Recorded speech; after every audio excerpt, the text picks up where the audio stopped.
আসসালামু আলাইকুম ওয়া রাহমাতুল্লাহি ওয়া বারাকাতুহু।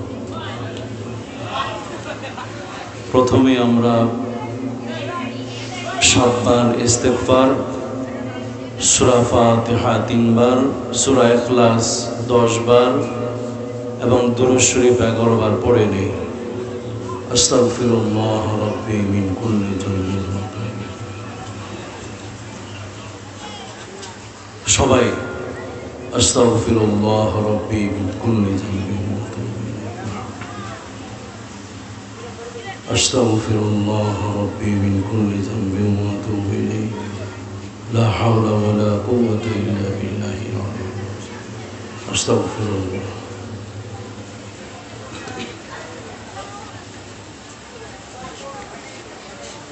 আস্তাগফিরুল্লাহ রাব্বি। আস্তাগফিরুল্লাহ রাব্বি মিন কুল্লি যামবিন ওয়া আতুবু ইলাইহি। লা হাওলা ওয়া লা কুওয়াতা ইল্লা বিল্লাহিল আলিয়্যিল আযীম।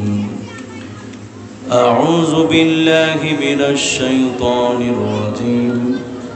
বিসমিল্লাহির রহমানির রহিম। আলহামদুলিল্লাহি রাব্বিল আলামিন। الرحمن الرحيم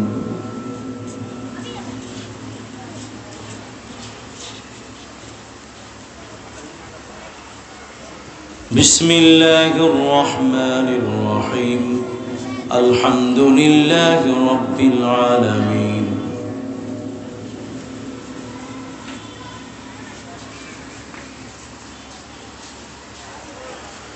بسم الله الرحمن الرحيم الحمد لله رب العالمين الرحمن الرحيم مالك يوم الدين إياك نعبد وإياك نستعين اهدنا الصراط المستقيم صراط الذين أنعمت عليهم غير المغضوب عليهم ولا الضالين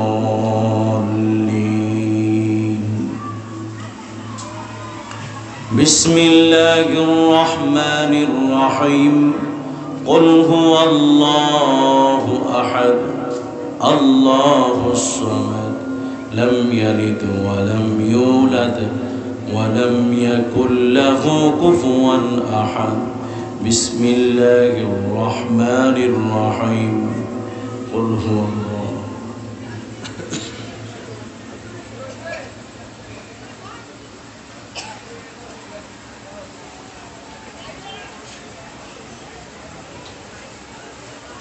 قل هو الله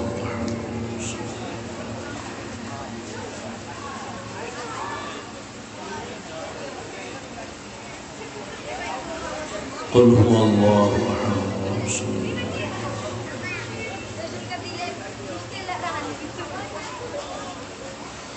بسم الله الرحمن الرحيم قل هو الله أحد الله الصمد لم يلد ولم يولد ولم يكن له كفوا أحد اللهم صل على سيدنا محمد النبي الأمي وآله وسلم اللهم صل على سيدنا محمد النبي الأمي وآله وسلم اللهم صل على سيدنا محمد النبي الأمي وآله وسلم اللهم صل على سيدنا محمد النبي الأمي وآله وسلم اللهم صل على سيدنا محمد النبي الأمي وآله وسلم اللهم صل على اللهم صل على سيدنا محمد النبي الأمي وآله وسلم اللهم صل على سيدنا محمد النبي الأمي وآله وسلم. اللهم صل على سيدنا محمد النبي الأمي وآله وسلم. اللهم صل على سيدنا محمد النبي الأمي وآله وسلم. اللهم صل على سيدنا محمد النبي الأمي وآله وسلم. اللهم آمين. الحمد لله رب العالمين والعاقبة للمتقين والصلاة والسلام على رسوله الكريم وعلى آله وأصحابه أجمعين. ربنا ظلمنا أنفسنا وإن لم تغفر لنا وترحمنا لنكونن من الخاسرين. রব্বুল আলামিন, আমরা পাপিষ্ঠ গুনাহগার বান্দারা গুনার বোঝা মাথায় নিয়ে মাগরিবের নামাজ আদায় করে, আওয়াবিনের নামাজ আদায় করে, তওবা ইস্তেগফার করে সূরা ফাতিহা, সূরা ইখলাস, দুরূদ শরীফ পড়ে তোমার শাহানশাহ দরবারে দুইখানা হাত উঠাইয়া দিয়েছি। রব্বুল আলামিন, তুমি তো রহমান, তুমি তো রহিম। আল্লাহ, তোমার কাছে মাফ চাই, ক্ষমা চাই। জীবনের সমস্ত গুনাহ খাতা তুমি মাফ করে দাও। রব্বুল আলামিন, পরিবার পরিজন, বিবি বাল বাচ্চা, সন্তান সন্ততি, এই এলাকার সমস্ত পাপিষ্ঠ গুনাহগার বান্দার জন্য মাফ চেয়ে নেই। রব্বুল আলামিন, প্রত্যেকটা মানুষকে, গুনাহগারদেরকে তুমি মাফ করে দাও। রব্বুল আলামিন, হায় আল্লাহ, যারা আমাদের থেকে জনমের মতো বিদায় নিয়ে কবরে শায়িত হয়ে গেছেন, কারোর বাবা, কারোর মা, কারোর ভাই, কারোর বোন, আত্মীয় স্বজন, কবরে যারা অসহায়ের মতো শুয়ে আছে, আয় আল্লাহ, তোমার কাছে আবেদন জানাই, আয় আল্লাহ, ওই গুনাহগার যারা কবরবাসী, সকলের গুনাহগুলি তুমি মাফ করে দিয়ে জান্নাতের উচ্চ মাকাম জান্নাতুল ফেরদাউসের মেহমান বানাইয়া দাও। রব্বুল আলামিন, আমাদের এই গুনাহগারদের যিনি শাফাতের কান্ডারি, রাহমাতুল লিল আলামিন, নবীজির রওজা মুবারকে আমাদের এই আমলের সওয়াবের হাতিয়াটুকুন প্রেরণ করলাম। দয়া ও মেহেরবানি করে তুমি পৌঁছাইয়া দাও। আয় আল্লাহ, আমাদেরকে তুমি নেককার মানুষদের মাঝে শামিল করে নাও। তোমার প্রিয় বান্দাদের কাতারে আমাদেরকে শামিল করে নাও। আয় আল্লাহ, তুমি আমাদের এই দুনিয়া এবং আখিরাতের মধ্যে সম্মান ইজ্জত তুমি বাড়াইয়া দিও।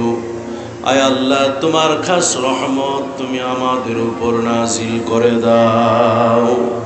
রব্বুল আলামিন, যারা আয়োজন করলেন আজকে এই জায়গায় মসজিদে আবু বকর মসজিদ স্থাপন করবার জন্য আমরা নিয়ত করেছি, বাকিটা তোমার উপরে ভরসা।